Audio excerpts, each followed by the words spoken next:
Hey guys, welcome back. I'm Morgan, and today I want to talk to you guys about an exciting upcoming release, and that would be the Stardust Thief. I talked about it a little bit in my anticipated releases video, but here is going to be my full review of it, separated just my thoughts, and then we're probably going to go into the full thoughts of, with details like spoileries. So I will try to chapter it to where you'll definitely know when the spoilers start, and we'll put like a little time to write about here maybe. So that way you'll know if you don't want to hear the spoilery thoughts when those are happening, and to skip around that one.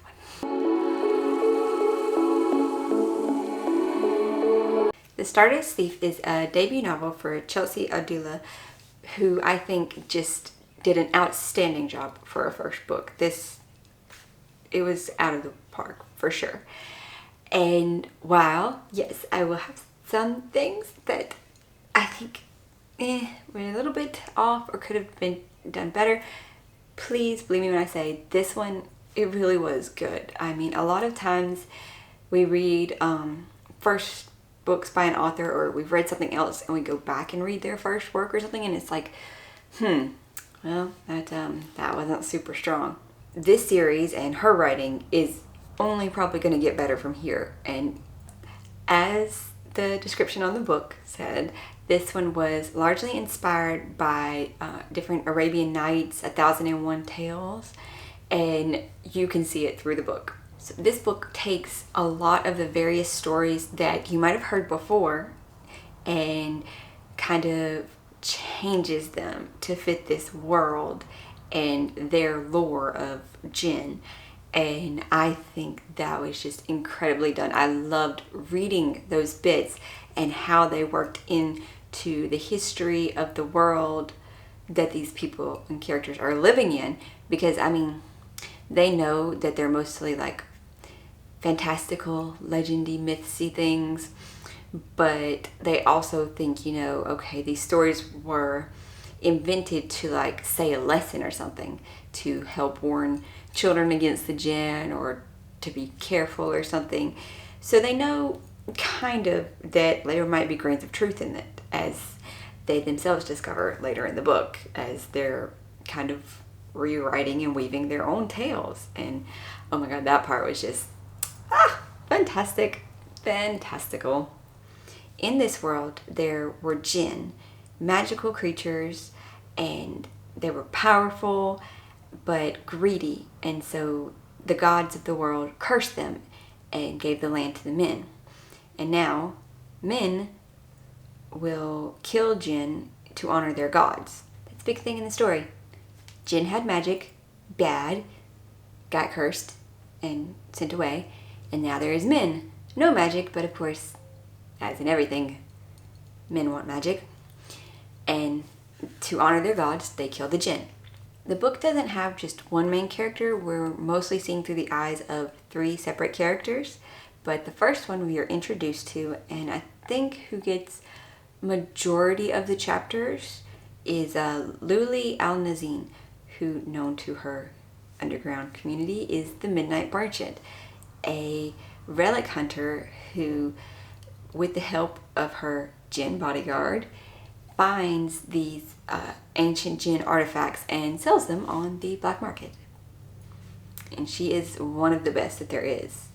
But having a jinn bodyguard, that would do that. As I said in my anticipated releases video, that while the events that they kind of talk about in the description on the back of the book do happen, they're painted in a different light on the back of the book versus what happens. Because our second main character is Prince Mazin al-Malik. And on the back of the book, you're going to be like, that's the cowardly prince. But he's not cowardly. He's just uber sheltered and, was never taught how to defend himself or how to actually pick out danger in the outside world. So he'd never had to face it before, so it's hardly nice that, they just automatically called him a coward. Of course, he calls himself one later in the book when he realizes he's not super helpful to the fighting and saving their lives aspects of their journey. But I still think the book was mean to call him a cowardly prince on the back of it, because he's just too nice for that. Let's just keep talking about the back of the book there for a second before spoilers, of course, because it's not spoilers if it's on the back and I'm just contradicting their wording choices. At least that's what I'm gonna go with. So on the back it says that because Luli saved the cowardly prince, which is Mazine's life, she's brought to the attention of the Sultan. But no, being a very famous relic hunter, underground, dealer, of course he knew about her. And he was actively seeking the Midnight Merchant. While when she saved the prince's life, one, he snuck out, definitely didn't want his dad to know, and told his dad nothing. And two, Luli gave Prince Mazine a fake name, so he didn't know she was a Midnight Merchant. But still, of course, she's dragged before the Sultan, forcibly invited, and is blackmailed into doing what he wants, which is hunting for one of the most powerful jinn relics that they've heard of, which is apparently an ancient family artifact for the Sultan, and that would be a magical lamp with a jinn king trapped inside. After being forcibly entertained at the Sultan's palace and told about the mission, and having to agree to it or else bad things would happen, so she's gonna go, and the Sultan says, well, to make sure you don't skip off with my relic, I'm going to send my oldest son, the king of the 40 thieves, to go with you and make sure you bring it back. So this whole portion up till there, though, it had been okay. I mean, you're getting a feel for the different characters. There had been some small bits of excitement, but for me, I didn't fully get into the book though until they actually started their journey into the desert. That's where things picked up. The book talks about food a lot, and while there are details describing the cities, I don't know, I feel like this kind of world, we could have gotten either more descriptive of the food, because obviously they placed a great importance about this, like the names of the food. There's always the names of everything, and some of it was stuff I've heard of, most of it not. But there just could have been a little bit more done here to really pull you into this world, to make you see it or smell it, everything. And I mean, I'm not a huge atmospheric reader. I'm much more into like characters and the world building, which that was really good too. But there's just so much opportunity, I feel like, here where it could have been expounded upon. And I mean, like for scenery wise, I mean, it could only be at the cities, but like 'cause in the desert there's just sand dunes, and you can't do much for sand dunes. But like there was one city where it was talking about, it was green and waterfalls, and that one was beautiful sounding. Kind of wish we could have maybe done a little bit more like that in that one spot and like in some of the others. Even, when they're talking about the more rundown parts of the city, make you see it better, not just talk about how rundowns it is or the browns and stuff like that. Yeah, that's what my one critique is. I feel like this book could have been one that we could have just dug into a little bit more with making us feel where they were. Be there with the characters a bit more. The world building though of this book, the lore of the jinn and the tales and everything, I think it was really good, especially for a first one. I think it laid the groundwork, and the rest of the trilogy I'm hoping will build upon this world more. Like we're going to open it up and we're going to learn more of the history of possibly what we thought we knew versus what it really was, or learn more, because realistically we are only in this one desertous portion of the world. And they do mention that, you know, there's more to the world. It all kind of sounds like desert, though, mostly. But they mention there's other countries, and we're only all in this tiny, tiny portion. So I would like for the world to get bigger. Like, when they were on their journey, I feel that this part of the storyline did really, really well, too. Because, okay, they have their goal point, and then they mention, like, because they're going through open desert here, and there will be cities on the way, though. And then, of course, you know, they should stop at these cities, rest, refresh their supplies and stuff. So we're pretty much already told from the beginning where our stopping points will be, but how even in between each of these, there was deviations and more of the world and more of things that would kind of shake the characters' beliefs in what was going on, was happening. And that was very well done. Because otherwise, it would have just been, oh, we're going on a journey. We got there. Now the big fight's going to happen. But, you know, we got here without much problem. No anything. But, or not just stopping off and, okay, well, you know, maybe some character drama. No, like huge deviations to the thing of pretty much they're on a quest, the main quest, and then they go do side quests. And there's so much story to the side quests that's very, very important to the overarching world story.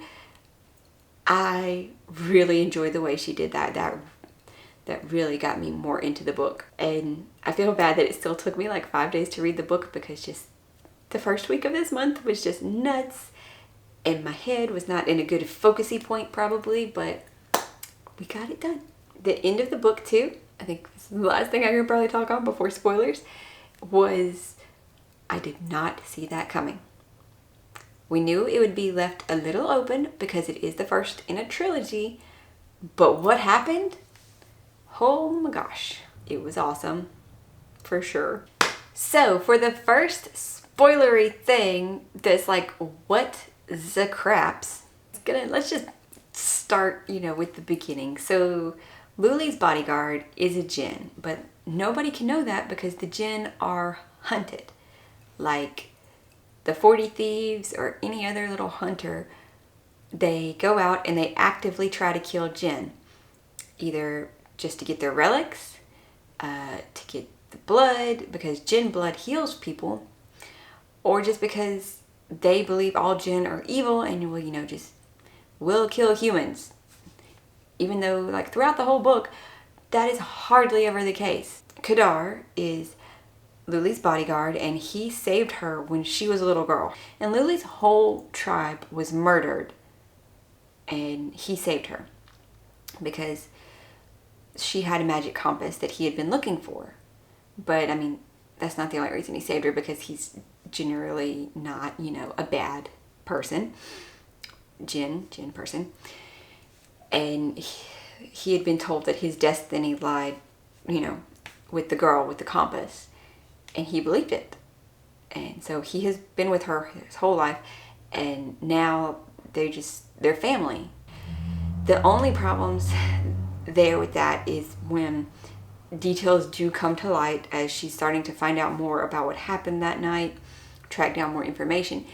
And so she gets, you know, brokenhearted again. And then she finds out something about Kadar, and it just like shatters her trust kind of. And I do get that that's a hard thing to build back up, but it's just the repetitive nature of some of the things that were said or her actions.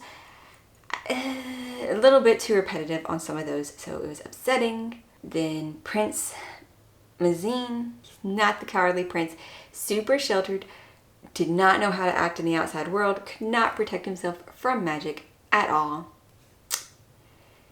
He's the idiot who would go out without iron rings to protect himself from djinn because he didn't want to be spotted as the Sultan's son. Unfortunately, he was spotted by his older brother, who is awful, and said, okay, I won't tell the Sultan, but then you owe me a favor. And when the Sultan names his older brother Omar to go with the Midnight Merchant, he's like, oh, well, here's the favor. I have 2 djinn relics, and if you drop your blood on it, then it will let me look like you, and you can wear this one that will make you look like me, and you're going with the merchant. Because I have things to do with my thieves, and I'm not going. He does it because he's like, what else can I do? And this is also when we are kind of introduced to our third main character. This is how the mispronunciation happens. Aisha, who's a thief with the 40 thieves. And she's kind of a high up there. She puts all of her faith in Omar, who she always refers to as my king. She trusts him implicitly, not thinking whatever his plan is, it's going to be what lets me kill Jin, because her whole family was murdered by Jin. So she wants to kill them all. And so she's there to actually do the fighting that Prince Mazin cannot, and make sure he doesn't let anybody know that he's not Omar, and watch the Midnight Merchant to make sure the relic is actually returned to the royal family as it was supposed to be. And oh, the complications that this happens. Oh, the complications. Because, like, right out from the city, there's a sandstorm, and they all get separated. And the one that should be most on guard against Jin and everything, and she knows it's a Jin talking to her, chases the voice in her head. Like, okay, I'll find you first and I'm going to kill you. And so the other ones, after the sandstorm clears, they go to find her. And that's how they end up in a Jin kind of tomb, facing against a Jin king, well, queen in this instance. And a very, very powerful one who can get in your heads, bring your memories to life in front of your eyes, even if you do have Iron's protection and stuff like that. And it was, but this is where the world building kind of expanded, because things you thought you knew from their history is playing out in a different light, and more information is kind of coming to the surface. And it shakes all three of them, because all three of them are like, wait, none of them are willing to talk to the other ones yet, hardly. So they're not sharing what kind of clues that they found there. And when we get to the next stop, the city they were actually supposed to be going to, and here's where slightly a relationshipy thing happens between Luli and someone who she has been courting for a while, who's actually asked her to marry him. And she keeps putting him off because she's like, I can never just sit in one place, and he's a Jin hunter, so I would never actually be able to be with him because of Kadar, and I couldn't stand that, but I do love him. And she can't bear to like tell him no or let him go yet. So relationship drama that goes in on her head a lot, repetitively through the book. I get it. I do. We needed to have that a little bit. We needed to establish that she did actually care about him. But the repetitive nature of the thoughts, it was too much there. It could have been trimmed and still had some, we would have known the feelings we would have felt for her and known what was happening. And then all hell breaks loose there because of what had happened in the dunes. And yeah, everybody leaves sad. More bad things happen on the way to the next city. Luli finds out about her past, what really happened to her tribe, who was the person responsible for it. She breaks down pretty much. She loses somebody and she just breaks. It's really hard. It was really, really hard and very sad. And this is also when, though, Prince Mazin kind of comes into his own. Like, he's still kind of calling himself, well, I was a coward, I was this. And Aisha, she tells him, well, everybody could be a coward once, and everybody's afraid, but it's really what you do. Cowards run away and others will run towards it, will help. Even though they're afraid, they will still help people. And so he takes this kind of to heart, and he's like, I can't leave them in danger. And even though he can't really fight, he's like, I'm not going to leave them. They are my group, and I'm not going to leave them to this danger. And so he had a huge character growth there. Even if afterwards he was still like, I'm useless. I can't do anything but fetch water. I'm useless. He grew as himself and not pretending to be his brother anymore, because it was found out that he was pretending to be his brother, and Luli was really mad at him for the lies, and she's like, I don't really think I can trust you and everything. You were the only member of the family that I thought I did trust, but you've been pretending to be your brother, so you're just as bad as your brother. After surviving, though, this second thing, and finally making their way kind of to the second city before going on to their destination, there is a very big revelation, though, towards the world around them. And then Luli kind of doesn't know what to keep doing now, what the purpose of her life should be anymore. And they know, though, that they have to keep going on this quest. There's no helping it. And fleeing from the very beautiful second city that they were in, though, Luli has a little bit more confidence until one of the group decides to turn traitor and seek out the lamp for the 40 thieves instead. And this is another big thing of what the hell is happening. And I don't want to say who or what happened, because that's like a huge oh my god moment. But it really, the backstabbing from this point onwards, because it wasn't just, okay, this one time, and then much later, after more revelations of what really happened that we thought happened, it's like, well, nope, you know what, you guys are poop too, and I'm just not gonna help you. But once they reach the lamp and they have control of it, and then they don't have control of it, and nothing is as it seems, and his brother is there, and everyone's trying to murder everyone and torture. It's awful. Luli and Mizan prevail there, only to have to escape. So it's not really prevailing, because they have to escape to the Jinn world to be able to survive. So I'm assuming that is where our second book is going to take place, is mostly in the world of the Jinn, and how, you know, maybe they're going to try and blend in or survive and not get murdered by the Jinn, like how the Jinn would be murdered on their side. Those last few chapters of the book were just like so much shifting of what you thought you knew, of the people, of the history. I know I said this is spoilers, but I don't want to fully give it away. There are things that, you know, could have been done a little bit differently, like maybe not such repetitive internal monologuing. We could have actually talked about things that our group probably should have known.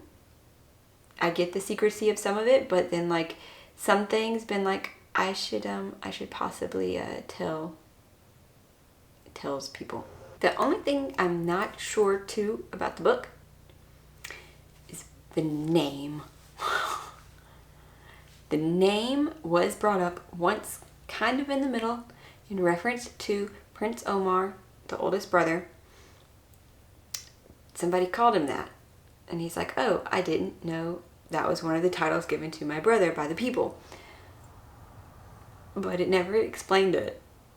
I don't get it. I don't get why he's called the Stardust Thief. It's because he steals Jinn relics. But like all the hunters do that, and none of them really seem to reference the Stardust part.